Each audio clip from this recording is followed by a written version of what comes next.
historical fiction is one of the single best ways to teach your kids history. It can be used as a supplement to any good history program, but it can also be used as the centerpiece to studying particular time periods, events, or people. Well, I put together a video with 7 suggestions about teaching history that goes beyond simply reading a textbook, and I'll put the link for that video in the description below. One of the suggestions that I gave in that video was to have your kids read copious amounts of historical fiction. Reading historical fiction is such a powerful way of teaching history, though, that I decided it deserved its own video. The reason it's so powerful is that, like any well-written story, good historical fiction transports the reader into a different reality, and as a history teacher, that's what I'm always trying to do. Because history is not just about memorizing names and dates and events, it's about the drama of being human. And historical fiction is optimized to teach that lesson. So let me give you 3 ways to get your kids interested in historical fiction.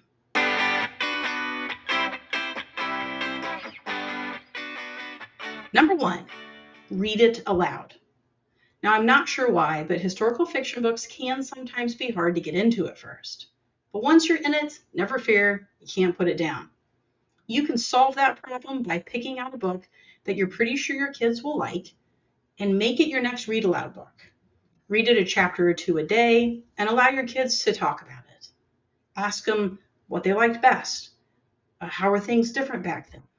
Why did people make the decisions that they did in the book? Could history have been different if they had made other decisions? How would that have been?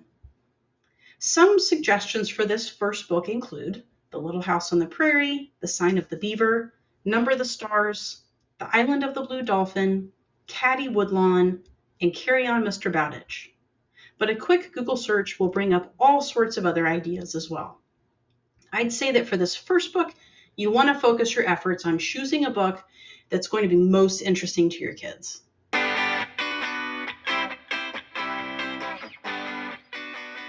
Tip number 2, find a series.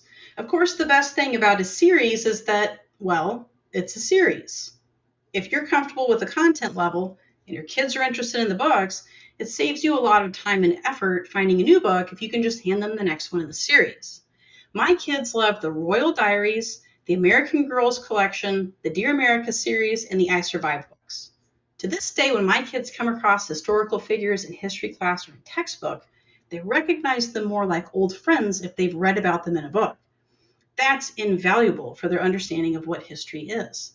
And it's also a great way to learn history since those kinds of connections are much harder to forget than names, dates, or events just memorized from a textbook. Speaking of making connections in history, wait till you hear about tip number 3.